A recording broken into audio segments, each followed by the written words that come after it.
welcome back to Coffee, Cows, and Crops. I'm your host, Shelby Dillman, and I don't even know what day it is anymore. February absolutely flew by, and it's been the busiest month yet. So I'll fill you in on what we did and what's yet to come in March. So get your calendars out and be ready to join us at some great events. I'll also relay some brief feedback to the 2 listener questions for Yasir, our soil expert from ViviGro Sustainable Solutions. So February 1st, we helped Para set up for their Peace Ag Update. That was held at the Dunvegan Inn and Suites in Fairview. And then the week after, we were fully booked for some EFP and grant funding workshops that were very well received. Our first one was out by Hines Creek on Monday, February 5th, and then again in Valley View, Wednesday, February 7th. So these were 2 jam-packed evenings full of information which brought clarity into the process of filling out your RELP, what they look for, and utilizing the EFP requirements tool and how that all kind of ties in together. We had some amazingly knowledgeable presenters, so we'd like to thank Katie and Becky and Dan and Sarah and all of you who came to help spread your knowledge. We really appreciate that. So if you're stuck on something during your application, let me know and I'll get you pointed in the right direction. Then on Friday, February 9th, Peace Beef Cattle Day was a big hit in Grimshaw, where we had a sold-out event learning about herd health, some tidbits from FCC, cover crop research findings with our very own Blasius and Chelsea, and then a superb soil talk with Yasir and Lulu. They're definitely a fan favorite. I've been receiving some EFP training with Katie McLaughlin and Devin Lloyd, so I'll be a certified tech local to Fairview before we know it. It's a fun tool to use and to learn with, and of course it's no obligation, and there's so many great things about it, and it's kind of fun to go along and see what you're doing really well, and to also find some suggestions on maybe things that you're stuck on, trying to mitigate some risks and stuff like that. So super valuable. And then you also you need it for RELP, so that would be a really good tool to utilize, and it is a requirement for some funding opportunities, so I'd love to help you out on that. Then I went to Fort St. John on Thursday, February 22nd for the best day put on by Peace Region Living Labs. Their below ground event was sold out, they had to move more tables in, and the presenters were phenomenal. The producer panel gave us some laughs, and it was very inspiring and informative. My favorite parts were learning about the impaction and how to properly balance your implement and tractor tires with air pressures and weight distribution to reduce compaction while maximizing traction, which in turn to help maintain soil health. I thought that was the coolest thing, and Odette Menard, she is so fun, and her teaching style is just so cool, and it really sticks, and I could just listen to her all day. So that was really, really cool. And so the selling point for me was the mental health presentations by Kyle Stewart, a Saskatchewan rancher whose family had gone through some devastating hardships, but they turned things around and used those experiences to help others.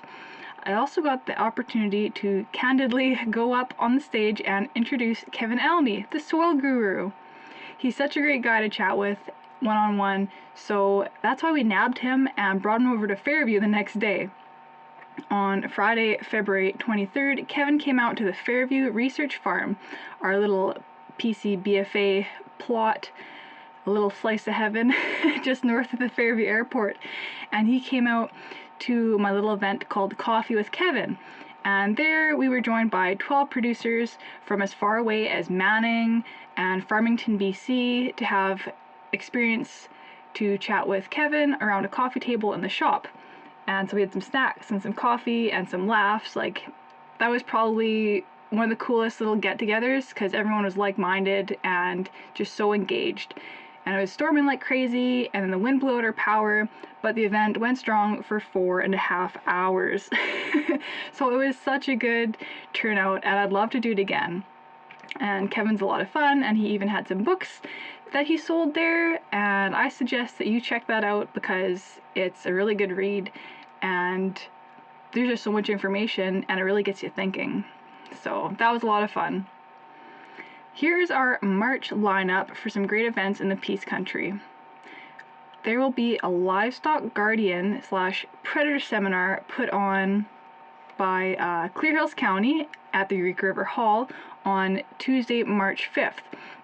So it's really cool. I know livestock guardian dogs have been coming really prevalent, especially with more producers and even like hobby farms getting into smaller livestock like goats and sheep, so it's absolutely critical. So that'll be a free event from 2 to 5 p.m. where Louise Liebenberg will give us the rundown with her experience in guardian dogs to protect livestock from predators.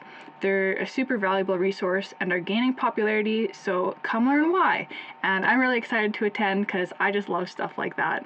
On Friday, March 8th, Yasir and Lulu of ViviGro Sustainable Solutions will be hosting a soil health event in Rycroft all day. You do not want to miss this. So bring your notebook and a pen.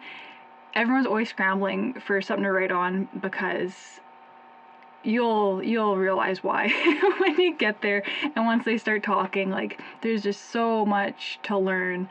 Also bring your soil test, and he'll walk you through how to read that and give you some highlights on like nitrogen and like compaction, and Lulu will go into the microbial aspects, and it's just crazy how it's all tied together. So definitely come out for that because Elena and I will be there as well. So if you get a hold of me, I can provide you with some more information on that. Then, blurring into the weekend, the Peace Country Egg Classic will be in full force at Evergreen Park in Grand Prairie. It's running from Thursday, March 7th to Saturday, March 9th. On Sunday, March 10th, join us and PCBFA at the Pomeroy for a cover crop event. That runs from 9:30 a.m. till 12:30 p.m. So come and listen in on interspecies benefits with Joseph from Covers & Co. and check out some cover crop research highlights that will be presented by our very own Chelsea and Blasius from the PCBFA.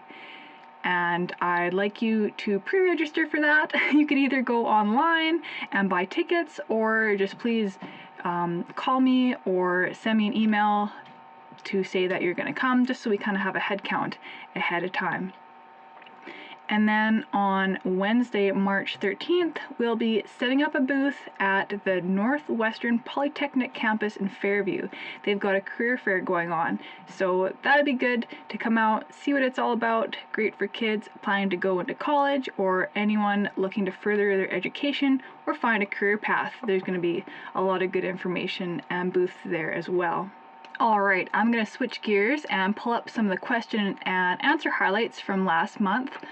We had a listener, their question is, for the hobby farm or small acreage owners, what can we do about pasture health? So owners around like 10 acres or less, and what's the best replant for pasture grasses, because overseeding just isn't working for us. And what about maybe fertilizer programs? Something drought resilient in Alberta, like some hardy grass species, what are good for horses, and just the recent years of drought have been affecting everyone.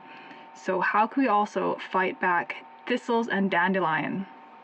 So from Yasir, quote, to answer the first questions, we must understand that grasses will not anchor in roots.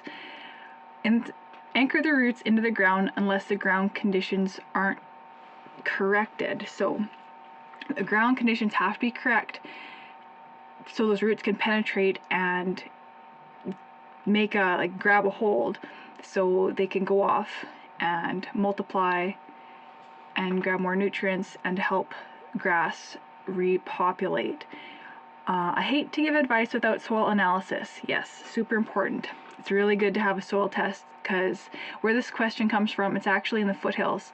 So about 40 minutes west of High River. So too, their soil is quite different, but the question is basically kind of the same across the board, even up here too. So I hate to give advice without soil analysis, and I'll be guessing without it, and that's fine. So just being honest. Basically, soil isn't balanced and not giving the grasses a chance to take over from the weeds, which is more likely due to critical mineral shortages like calcium, sodium, boron, and zinc mainly. Additionally, a severe lack of activated carbon. Interesting. If a simple and affordable mix can't be raked in after broadcast of a seed at 250 to 300 pounds per acre, more than likely grass will anchor so strong that weeds will not have a chance, and then the grass will take over. So it's kind of like a little bit of a battle, and soil compaction has a big role in that too. So a second application can be applied in late summer to early fall, so the grass can build a reserve before going into dormancy. That's super important, and that's a really good note, so I'd even write that down. That's a really good point. Grass can't go into dormancy with an empty stomach, just like a bear. So let's get them to do a soil test and be more accurate and to provide the most economical way to get the grass to grow. I have these mixes as mentioned, but hate to guess less than a perfect result and will not be able to justify the resources. So that was good. Question 2. Is a local hobby farmer. I'm a hobby farmer with pigs, turkeys, bees, and gardens. The water table in my area isn't too far down in the sand. It's a very sandy area where this person lives. I dig holes out here to irrigate when needed. The water runs through the sand and it gets lots of minerals and also becomes decently alkaline at the time. 8.4 is the highest I've tested it at. I plant random assortments of plants and veggies around here, such as soil builder mixes, hay mixes, oats, sunflowers, etc. I move my pigs around to feed on these mixes before I replant. Due to the higher alkaline content of the water, even rain rinsing through the sand alkalines, what are some good things to plant for my animals to eat all summer and then in the fall for these very sandy soils? So this producer, he's very resourceful and he does quite a bit of research, so that's kind of neat to get those numbers out there. Let's see what the response is on this. Yasir's response: I will say that balancing the pH for the foremost requirement, given the high OM, so organic matter, he is dealing with on an ongoing basis. Too much organic matter from manure is also not a good thing. It's not too good to farm in pH over 7.2 to 7.3 at the most. Ideally, your pH should run 6.5 to 7, and he's at about 8.4, so obviously he's not optimizing the potential for his ground, and it's probably growing a lot of weeds like pigweed. It appears that due to overload of manure in smaller areas, he could have nitrate and phosphate abundance, which according to him is giving him good crops despite the high pH. If he can balance the carbon to nitrogen ratio, the pH will come down and the crops will do way better. So it sounds like they kind of get a spike when they're growing with those extra nutrients, and what Yasir is saying is he could get even better results if he balances them a little bit more. So it's good, but we can make it even better. Also, the nutritional quality of harvest will go up and will show response in animal health directly with balanced carbon to nitrogen and pH. A good mix will be, in my view, of barseem, oats, turnip, radishes, sunflower, phacelia, and mustard as a cover crop. It can be harvested 2 to 4 times based on rainfall, and a small area can be left to flower for the bees. And I know this producer has bees too, so that's a really cool mix. And that was a cool question. I really like that one. So I want to dig deeper into that maybe one of these days. Again, a soil report of 0 to 6 inches and 6 to 12 inches will be very useful if we can get one. So yeah, if you want to get soil probes or you can even make one. And be sure to get a good bag, so get a good mixture of soil. So punch a couple holes and mark some down from 0 to 6 inches. Get a couple test holes and put them in a bag and mix them together with your hands and seal the Ziploc bag, and then go back around again, and from those holes go 6 to 12 inches down from your 0 to 6. So go in those same holes and go a bit further, 6 inches further, and pull up some more samples, put them in another bag and label that 6 to 12, mix it all up just to kind of get different lots and a variety.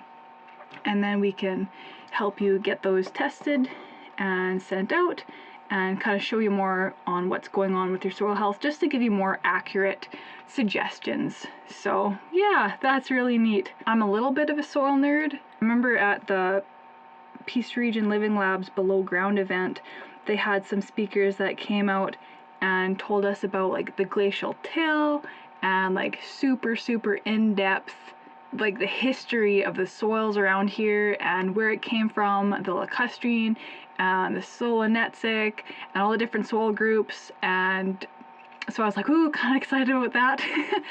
But so it kind of gives you an understanding how these soils are made, and then you could kind of help give them more nutrients and make them more plentiful, I guess you could say, by doing these soil tests, and just to get more benefit and to provide just a better game plan for planting whatever it may be, whether it's crops or forage or even like hobby farms.